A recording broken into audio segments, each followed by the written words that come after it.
Shalom, selamat pagi Bapak Ibu Saudara yang terkasih dalam nama Yesus Kristus. Apa kabarnya saudaraku? Yesus Maha Dahsyat. Kita bertemu kembali dalam pagi lawatan Tuhan.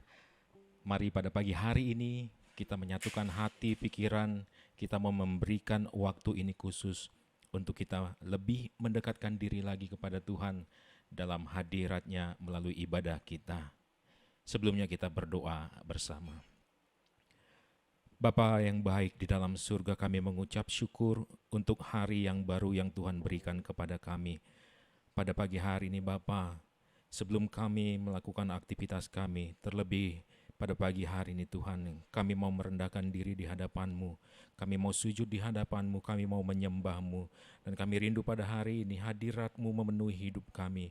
Dan kami akan berjalan bersama-sama dengan Engkau hari ini dengan Yesus di samping kami. Inilah yang menjadi doa kami pada pagi hari ini Tuhan, dalam ibadah persekutuan kami pagi lawatan Tuhan. Bekerjalah Tuhan melalui ibadah kami. Dalam nama Yesus Kristus kami berdoa. Amin. Kita akan menyanyikan satu pujian sebelum kita mendengarkan firman Tuhan.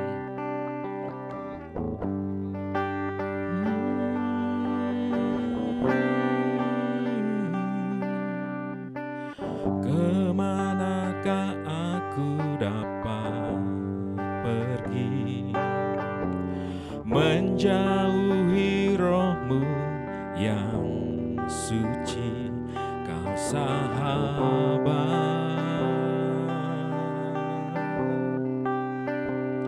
dan Kau dekat.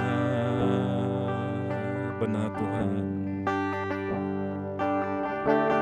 bahkan seluruh pengabdianku tak bisa membalas kesetiaan-Mu. Sungguh mulia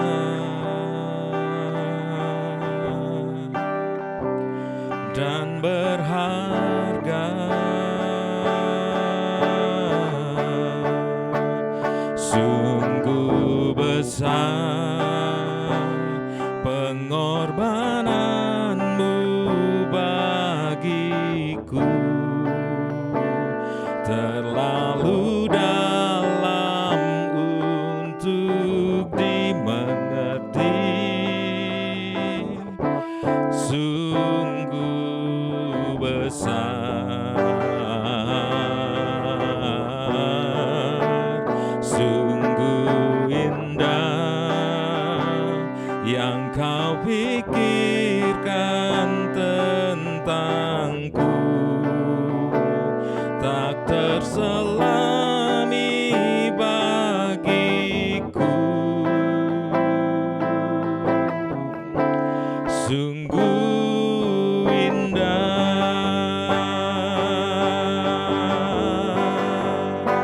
sungguh besar pengorbanan-Mu bagiku,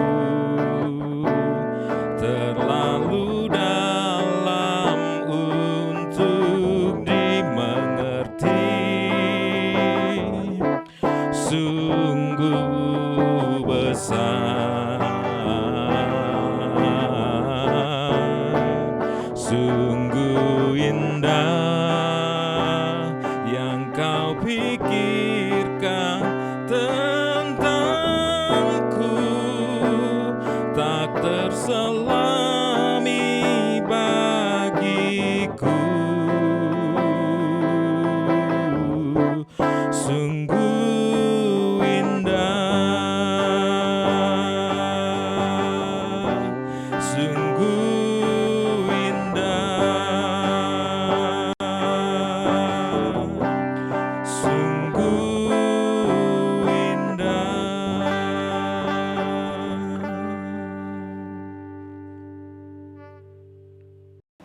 Shalom Bapak Ibu Saudara terkasih yang dalam nama Tuhan Yesus Kristus.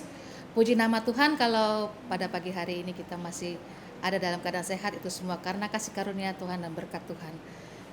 Sebelum kita memulai hari kita pada pagi hari ini, baiknya kita mendengarkan sedikit renungan singkat dari firman Tuhan yang akan saya bagikan pada pagi hari ini. Sebelumnya mari kita berdoa untuk memulai firman Tuhan kita pada hari ini. Mari kita berdoa. Bapa yang surga, Bapa yang baik, kami bersyukur Tuhan untuk pagi hari yang boleh kami rasakan pada hari ini Tuhan. Terima kasih untuk penyertaan Tuhan dan semua berkat Tuhan yang boleh kami rasakan dalam hidup kami Bapa. Terlebih lagi Kau masih memberikan kami nafas kehidupan dan hari baru yang boleh kami nikmati pada hari ini Tuhan. Sebelum kami melakukan semua aktivitas dan kegiatan kami sepanjang hari ini, kami rindu Bapa menyertai kami, memberkati kami, sehingga apapun yang kami lakukan pada pagi hari ini Tuhan buat berhasil dan Tuhan menyertai kami. Terima kasih Tuhan, kami mau mendengarkan firman Tuhan pada pagi hari ini. Biarlah firman Tuhan ini bisa menjadi berkat bagi kami, menjadi rema dalam hidup kami. Terima kasih Tuhan Yesus yang baik. Haleluya. Amin. Pagi hari ini renungan yang akan saya bagikan mengenai berkat dan kutuk yang diambil dari kitab Yeremia 17 ayat 5 sampai 14. Firman Tuhan yang akan kita dengarkan pada pagi hari ini diambil dari kitab Yeremia 17 ayat 5 sampai 14. Saya akan membacakan buat Bapak, Ibu, dan Saudara semua. Yeremia 17 ayat 5 sampai 14, beginilah firman Tuhan. Beginilah firman Tuhan, terkutuklah orang yang mengandalkan manusia, yang mengandalkan kekuatannya sendiri dan hatinya menjauh daripada Tuhan. Ia akan seperti semak bulus di padang belantara. Ia tidak akan mengalami datangnya keadaan baik. Ia akan tinggal di tanah angus di padang gurun, di negeri padang asin yang tidak berpenduduk. Ayat 7. Diberkatilah orang yang mengandalkan Tuhan, yang menaruh harapannya pada Tuhan. Ia akan seperti pohon yang ditanam di tepi air, yang merambatkan akar-akarnya ke tepi batang air, dan yang tidak mengalami datangnya panas terik, yang daunnya tetap hijau, yang tidak khawatir dalam tahun kering, dan yang tidak berhenti menghasilkan buah. Betapa liciknya hati, lebih licik daripada segala sesuatu. Hatinya sudah membatu, siapakah yang dapat mengetahuinya? Ayat 10. Aku, Tuhan yang menyelidiki hati, yang menguji batin, untuk memberi balasan kepada setiap orang setimpal dengan tingkah langkahnya, setimpal dengan hasil perbuatannya. Seperti ayam hutan yang mengerami yang tidak ditelurkannya, demikianlah orang yang menggaruk kekayaan secara tidak halal. Pada pertengahan usianya ia akan kehilangan semuanya, dan pada kesudahan usianya ia terkenal sebagai seorang bebal. Ayat 12. Tahta kemuliaan luhur dari sejak semula tempat bait kudus kita. Ya, pengharapan Israel, Tuhan, semua orang yang meninggalkan Engkau akan menjadi malu. Orang-orang yang menyimpang daripadamu akan dilenyapkan di negeri, sebab mereka telah meninggalkan sumber air yang hidup, yakni Tuhan. Ayat 14. Sembuhkanlah aku ya Tuhan, maka aku akan sembuh. Selamatkanlah aku, maka aku akan selamat, sebab Engkaulah kepujianku. Haleluya, puji nama Tuhan. Demikian kita renungan yang diambil dari Yeremia 17 ayat 5 sampai 14. Dalam kitab Yeremia ini Nabi Yeremia memperingatkan raja-raja terakhir Yehuda supaya mereka tidak mengandalkan raja-raja yang berada di dunia ini. Seperti yang tertulis di ayat 5, terkutuklah orang yang mengandalkan manusia, yang mengandalkan kekuatannya sendiri, dan yang hatinya menjauh daripada Tuhan. Karena pada saat itu raja-raja terakhir Yehuda mereka tidak mengandalkan Tuhan pada saat itu. Jadi Nabi Yeremia memberi peringatan kepada bangsa Yehuda pada saat itu supaya untuk tetap mengandalkan Tuhan. Pengertian berkat dan kutuk, sebenarnya apa itu berkat dan kutuk? Pengertian berkat itu semua perkara yang mengacu pada hal-hal yang baik, itulah yang disebut dengan berkat. Dan sebaliknya, semua perkara yang mengacu pada hal-hal yang buruk, itulah yang disebut kutuk. Jadi berkat dan kutuk itu saling berlawanan ya Bapak Ibu Saudara. Dari perikop ini kita dapat mempelajari bagaimana kutukan yang akan kita terima ketika kita meninggalkan Tuhan. Di ayat 5 dan 6, terkutuklah orang yang mengandalkan manusia, yang mengandalkan kekuatannya sendiri, dan yang hatinya menjauh daripada Tuhan. Ia akan seperti semak bulus di padang belantara. Ia tidak akan mengalami datangnya keadaan baik. Ia akan tinggal di tanah angus, di padang gurun, di negeri padang asin yang tidak berpenduduk. Itulah kutukan bagi orang yang mengandalkan kekuatannya sendiri. Orang yang tidak mengandalkan Tuhan akan mendapatkan kutuk. Itu peringatan pada Tuhan untuk kita supaya kita tidak mengandalkan diri kita, tidak mengandalkan orang lain juga, tapi andalkan Tuhan supaya kita terlepas dari kutukan ini. Kutukannya ya kita akan seperti berada di padang belantara, semuanya mengalami kesusahan, kekeringan, dan tampaknya seperti sia-sia. Itulah kutukan yang akan kita terima ketika kita mengandalkan kekuatan kita sendiri. Dan di ayat 13 juga dijelaskan, ya pengharapan Israel, Tuhan, semua orang yang meninggalkan Engkau akan menjadi malu. Orang-orang yang menyimpang daripadamu akan dilenyapkan di negeri, sebab mereka telah meninggalkan sumber air yang hidup, yakni Tuhan.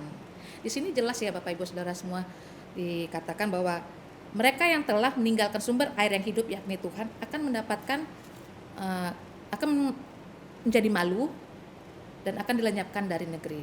Di sini firman Tuhan sangat jelas mengatakan bahwa ketika kita meninggalkan sumber air yang hidup, yaitu Tuhan Yesus itu sendiri, kita akan dipermalukan dan akan ditinggalkan oleh Tuhan.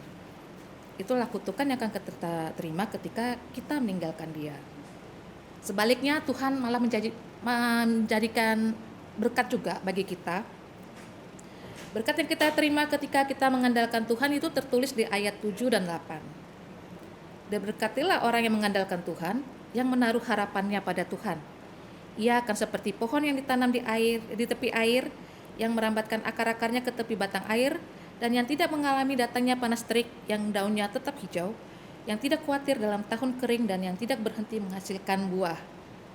Itu yang berkat janji Tuhan untuk kita ketika kita hidup mengandalkan Tuhan. Walaupun pada masa kesusahan, masa kekeringan, Tuhan tidak akan meninggalkan kita ya. Karena kita menaruh harapan pada Dia. Dia akan merawat kita, Dia akan menjagai kita, bahkan mencukupi kita, sehingga walaupun pada masa kekurangan, kesusahan, kekeringan, Tuhan selalu ada beserta kita dan memberkati kita dengan luar biasa. Sebelum Tuhan melihat apakah kita pantas mendapat kutuk atau berkat, ada satu ayat menarik yang menjelaskan bagaimana Tuhan menyelidiki kita, apakah kita layak atau tidak di hadapannya. Di ayat 10 Tuhan berkata, Aku Tuhan yang menyelidiki hati, yang menguji batin, untuk memberi balasan kepada setiap orang setimpal dengan tingkah lakunya, setimpal dengan hasil perbuatannya. Jadi Tuhan itu maha tahu saudaraku. Tuhan tahu apa isi hati kita. Di ayat 9 dijelaskan betapa liciknya hati, lebih licik daripada segala sesuatu. Hatinya sudah membatu, siapakah yang dapat mengetahuinya? Kita sesama manusia saja yang rambutnya sama hitam istilahnya ya, kita tidak tahu isi hati teman kita, keluarga kita, bahkan pasangan kita atau anak-anak kita. Tidak ada yang tahu isi hati manusia. Tapi Tuhan menyelidiki hati. Jadi kita bersyukur punya Tuhan yang maha tahu, yang bahkan tahu isi hati kita yang paling dalam. Jadi Tuhan tahu dosa apa yang sudah kita lakukan, Tuhan tahu apa kegalauan hati kita, Tuhan tahu apa kekecewaan hati kita, dan bahkan Tuhan tahu betapa hancurnya hati kita. Jadi Bapak Ibu Saudara semua yang pada saat ini mengalami kekecewaan, kegalauan, atau hancur hatinya, jangan takut. Tuhan tahu dan menyelidiki hati kita. Dan ketika Tuhan menyelidiki hati kita, maka Dia akan memberi balasan kepada setiap orang setimpal dengan tingkah langkahnya, setimpal dengan hasil perbuatannya. Apakah hati kita berkenan kepadanya atau tidak? Apakah kita layak dapat berkat atau mendapat kutuk? Oleh karena itu saudaraku, langkah bagusnya kita tetap berkenan dalam perkenanan Tuhan, menjaga hati kita supaya kita layak di hadapan Dia. Sebenarnya perikop ini merupakan ayat tahunan saya yang saya dapat di tahun 2024 ini, tertulis di Yeremia 17 ayat 14a yang bunyinya, sembuhkanlah aku ya Tuhan, maka aku akan sembuh. Itu ayat tahunan saya tahun ini. Jadi ketika reaksi pertama saya ketika menerima ayat tahunan ini, terus terang saya merasa was-was, cemas, khawatir. Karena Tuhan bilang sembuhkanlah aku ya Tuhan, maka aku akan sembuh. Sebagai orang biasa, orang awam, ketika mendengar kata sembuh, dalam pikiran pertama saya, apa saya akan mengalami kesusahan tahun ini, apa saya akan mengalami sakit penyakit, dan itu membuat saya sangat khawatir sebenarnya. Tapi Tuhan memberikan saya hikmat. Tuhan memberikan saya hikmat bahwa ada maksud tertentu dalam ayat ini. Jadi saya membaca keseluruhan perikop ini dari Yeremia 17 ayat 1 sampai habis. Dan di situ saya mendapat rema bahwa ternyata Tuhan sedang menegur saya dengan cara yang indah. Ketika saya introspeksi diri beberapa tahun belakangan ini, saya merasa hidup saya baik-baik saja. Saya merasa saya baik-baik saja. Padahal ternyata saya tidak baik-baik saja sebenarnya, saudaraku. Karena di balik semua aktivitas, rutinitas hidup saya, sebenarnya saya sudah kehilangan cinta mula-mula saya kepada Tuhan. Jadi saya merasa hidup ini ya berjalan aja lah gitu. Apa saja terjadi, terjadilah gitu. Dan pada Januari awal tahun ini, Tuhan menegur saya bahwa saya perlu dipulihkan, bahwa saya sedang tidak baik-baik saja. Walaupun mungkin secara fisik saya sehat, tapi secara mental dan rohani mungkin saya sedang sakit. Dan Tuhan ingin memulihkan saya. Dan ini yang saya sharingkan pada Bapak Ibu Saudara, bahwa ketika pun kita jauh dari Tuhan, walaupun kita jatuh, dan mungkin kita sudah tidak sadar kita menjauh dari Tuhan, ingatlah untuk kembali kepadanya, bertobat, dan meminta pemulihan dari Tuhan. Inilah rema yang bisa saya dapat dari ayat tahunan saya tahun ini, bahwa ketika kita dipulihkan, maka kita akan hidup dalam perkenanan Tuhan dan kita layak untuk mendapat berkat dari Tuhan. Dan ketika kita jauh dari Tuhan atau meninggalkan Dia, maka kutuk akan siap terjadi dalam hidup kita. Demikian firman Tuhan yang boleh saya sharingkan pada pagi hari ini. Jadi Bapak Ibu Saudara, bagaimanakah kita akan memulai pagi hari ini? Apakah dengan kutuk atau berkat? Saya berharap kita semua diberkati Tuhan sepanjang hari ini, diberikan kesehatan dan selalu dalam perlindungan tangan Tuhan. Jadi bagaimana caranya supaya kita tetap hidup dalam berkat Tuhan? Yaitu tidak ada cara lain ya, kita harus mengandalkan Tuhan dan tetap tinggal dalam sumber air yang hidup, yakni Tuhan Yesus itu sendiri. Semoga firman Tuhan ini berguna menjadi berkat bagi kita semua dan menjadi rema dalam hidup kita. Terima kasih, Tuhan Yesus memberkati. Mari kita berdoa. Bapa surga, Bapa yang baik, kami bersyukur Tuhan untuk firman Tuhan yang boleh kami dengar pada pagi hari ini. Bagaimana Tuhan memberikan kami kekuatan Tuhan untuk mengandalkan Engkau. Terima kasih Tuhan untuk teguran, bahkan untuk peneguhan hati kami Tuhan, bahwa tidak ada yang bisa kami andalkan di dunia ini selain Engkau saja ya Bapa. Terima kasih Tuhan untuk firman Tuhan yang indah ini boleh menjadi pegangan dalam hidup kami, menjadi rema dalam hidup kami, supaya kami untuk sungguh-sungguh untuk lebih taat lagi kepadamu, bahwa ada Tuhan yang mengetahui hati kami lebih daripada siapapun, dan Tuhan tahu apa yang terbaik dalam hidup kami. Ajar kami juga Tuhan untuk selalu mengandalkan Engkau dalam segala hal, supaya kami bisa menjalani hari-hari ini bersama dengan Engkau. Terima kasih Tuhan Yesus yang baik. Kami berdoa dalam nama Yesus. Haleluya, amin. Terima kasih Tuhan Yesus memberkati.